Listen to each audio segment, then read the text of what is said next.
Welcome to engineering world guys. आज हम hydraulics का फर्स्ट चैप्टर जो कि है इंट्रोडक्शन टू हाइड्रोलिक्स, इसका सेकंड पार्ट देखने जा रहे हैं। वीडियो शुरू करते हैं। वीडियो शुरू करने से पहले आपसे रिक्वेस्ट है कि अगर चैनल को सब्सक्राइब नहीं किया तो चैनल को सब्सक्राइब कर लो, साथ में मौजूद बेल आइकन को प्रेस कर दो ताकि आने वाली वीडियोज़ के नोटिफिकेशन आप तक पहुँचते रहें। चलिए शुरू करते हैं। आज हम जिस टॉपिक को डिस्कस करेंगे वो है प्रॉपर्टीज़ ऑफ हाइड्रोलिक फ्लूइड। इसमें कोई भी हमारे पास एक अच्छा हाइड्रोलिक फ्लूइड हो अगर तो उसकी कौन कौन सी प्रॉपर्टीज़ होनी चाहिए वो हैं viscosity, compressibility, wear resistance, oxidation stability, thermal stability, filterability, rust and corrosion protection, foam resistance, hydrolytic stability और seal compatibility. Viscosity is a measure of hydraulic fluid resistance to flow. It is a hydraulic fluid's most important characteristic and has a significant impact on the operation of system. Viscosity वो क्या चीज़ होती है? Viscosity एक किसी भी fluid की एक ऐसी प्रॉपर्टी है जिसमें वो उसको जो उसका फ्लो होता है उसको बहने से जो मज़ामत करती है उस फ्लूइड की प्रॉपर्टी को विस्कोसिटी कहते हैं। विस्कोसिटी किसी भी फ्लूइड की एक इंतहाई अहम प्रॉपर्टी है और ये किसी भी फ्लूइड के ऑपरेशन के दौरान बहुत ज़्यादा अफेक्ट करती है। अगर विस्कोसिटी कम होगी तो उस फ्लूइड के नताइज और होंगे और अगर विस्कोसिटी ज़्यादा होगी तो उस फ्लूइड के जो हमारे पास रिज़ल्ट होंगे वो बिल्कुल अपोजिट होंगे दूसरे फ्लूइड के। Compressibility is measure of amount of volume reduction due to pressure. Compressibility किसी भी फ्लूइड की वो वाली प्रॉपर्टी है कि अगर उस पर प्रेशर लगाया जाए तो उसका वॉल्यूम कम हो जाए, यानी वो कंप्रेस हो जाए, उसको दबाया जा सके। All through hydraulic oils are basically incompressible. Slight volume reduction can occur under certain pressure conditions. Yes, certain pressure ranges. हमारे पास जितने भी हाइड्रोलिक फ्लूइड यूज़ होते हैं वो तकरीबन तमाम के तमाम अनकम्प्रेसिबल होते हैं। वो कम से कम मामूली से उनमें रिडक्शन हो सकती है उनके वॉल्यूम में। जब प्रेशर एक सर्टेन रेंज या एक हद से ज़्यादा प्रेशर हो तो उस वक्त उनके वॉल्यूम में मामूली सी कमी आ सकती है। नेक्स्ट है wear resistance. Wear resistance is hydraulic fluid ability to reduce wear rate in frictional boundary contact. Anti-wear hydraulic fluids contain anti-wear components that can form a protective film on metal surface to prevent abrasion, scuffing and contact fatigue. Wear resistance, हम जब किसी भी चीज़ में हम lubrication के लिए oil use करते हैं या कोई भी हमारे पास फ्लूइड मौजूद होता है तो वो जो हमारे पास किसी भी अगर सिलेंडर में यूज़ हो रहा है या किसी भी हम उसको डिवाइस में यूज़ कर रहे हैं तो उसकी साइडों से घिसाव का अमल शुरू हो जाता है। वियर कहते हैं किसी चीज़ का घिसना। तो उसको रोकने के लिए हमारे पास फ्लूइड के अंदर मुख्तलिफ़ किस्म के एडिटिव्स डाले जाते हैं। एंटी वियर हमारे पास सब्सटेंस होते हैं वो डाले जाते हैं। उनको डालने से ये होता है कि हमारे पास जो मेटल की सरफेस होती है उसके साथ एक फिल्म क्रिएट हो जाती है, उसके साथ एक लेयर या तह बन जाती है जिसकी वजह से वियर या हमारे पास कॉन्टैक्ट फटीग जो होता है वो कम हो जाता है। नेक्स्ट है oxidation stability. Oxidation stability is hydraulic oil resistance to heat induced degradation caused by a chemical reaction with oxygen. Oxidation stability किसी भी हाइड्रोलिक फ्लूइड की वो वाली प्रॉपर्टी होती है जो कि हीट की वजह से, केमिकल रिएक्शन की वजह से किसी भी अगर हमारे पास ऑयल में ऑक्सीडेशन का प्रोसेस हो जाता है तो उसको रोकने के लिए जो हमारे पास रेजिस्टेंस की जो प्रॉपर्टी होती है उसे ऑक्सीडेशन स्टेबिलिटी कहते हैं। Hydraulic oil must contain additives that contact the process of oxidation, improve the stability and extend the life of fluid.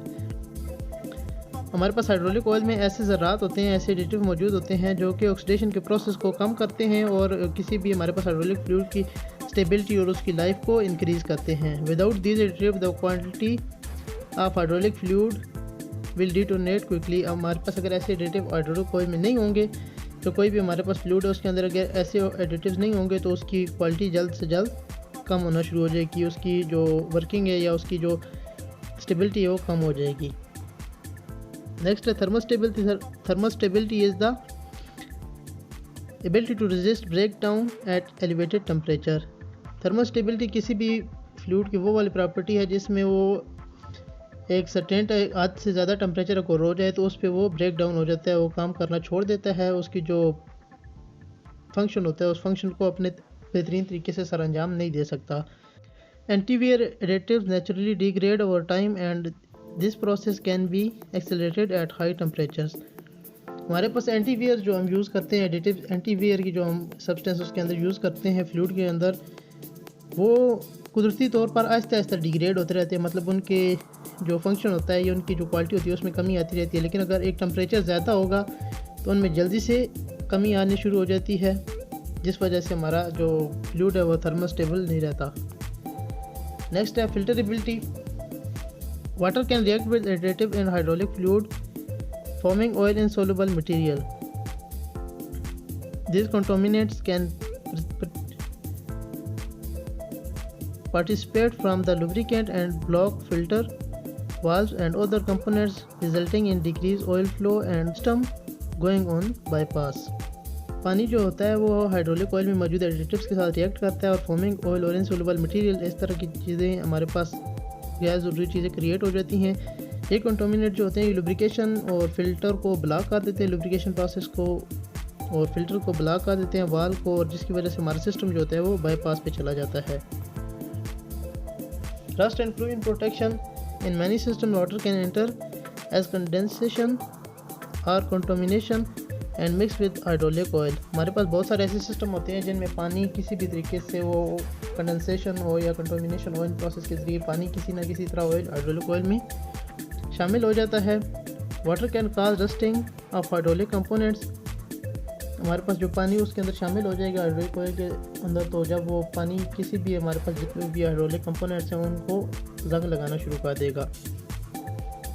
In addition, water can react with some additives to form chemical species which can be aggressive to yellow metal. Hydraulic oil formulation contain rust and corrosion inhibitors which prevent the interaction of water or other chemical species from attacking the metal surfaces. और पानी जो होता है ये हमारे hydraulic oil में जो additives होते हैं उनके साथ रिएक्ट करता है। रिएक्ट करने के बाद ये एग्रेसिव हो जाता है, ये येलो मेटल जो होता है उसके साथ रिएक्शन करता है। रिएक्शन करने की वजह से उसको जंग लगा देता है और उसके अंदर वीयरिंग शुरू हो जाती है, वो घिसना शुरू हो जाता है हमारा जो भी हाइड्रोलिक कंपोनेंट होते हैं।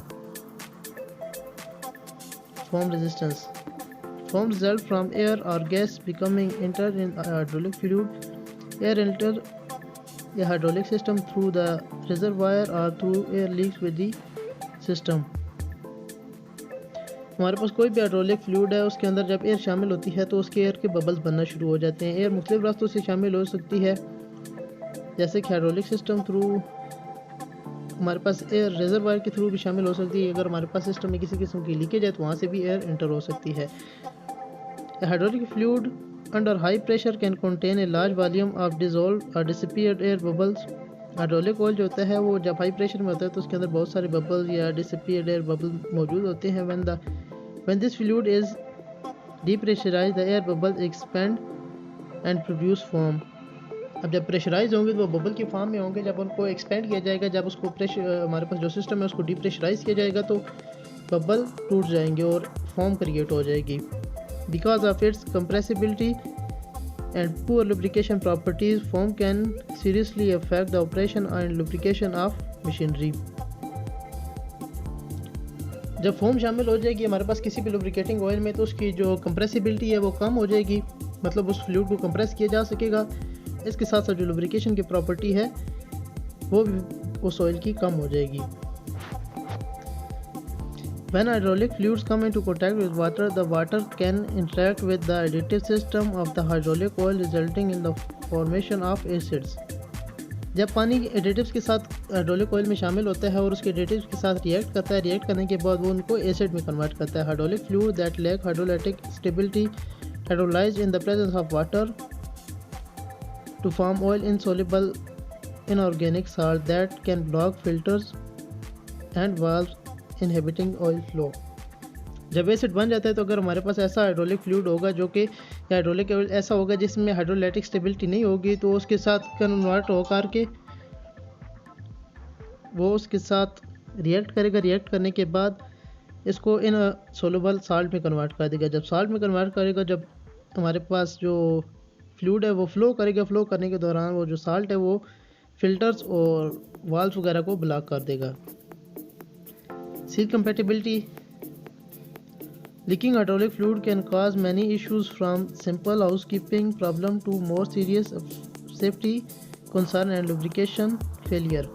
Next property है seal compatibility के हमारा हाइड्रोलिक ऑयल जो है वो अच्छी तरीके से सील होना चाहिए। इसके नुकसानात ये हो सकते हैं कि एक तो ये है कि हमारे पास जहाँ पे गिरेगा वहाँ पे सरफेस ख़राब होगी, और नंबर सेकंड ये है कि ये बहुत सारे सेफ्टी इश्यूज़ को जन्म दे सकता है। बहुत सारे सेफ्टी इश्यूज़ इसकी वजह से डेवलप हो सकते हैं। अगर हमारे ऑयल सील नहीं होगा तो किसी भी हमने अगर हाइड्रोलिक मशीनरी है उसके साथ हमने प्रेशर में उस किसी भी चीज़ को लिफ्ट करना है या प्रेशर में हम अगर कोई काम कर रहे हैं हाइड्रोलिक प्रेशर के साथ, तो जब प्रेशर लीक हो जाएगा तो उसकी वजह से बहुत बड़ा हादसा हो सकता है। Thanks for watching viewers. अगर वीडियो अच्छी लगी है तो वीडियो को लाइक करें, अगर अभी तक चैनल को सब्सक्राइब नहीं किया तो चैनल को सब्सक्राइब कर दो। मिलते हैं नेक्स्ट वीडियो के साथ, तब तक के लिए खुदा हाफिज़।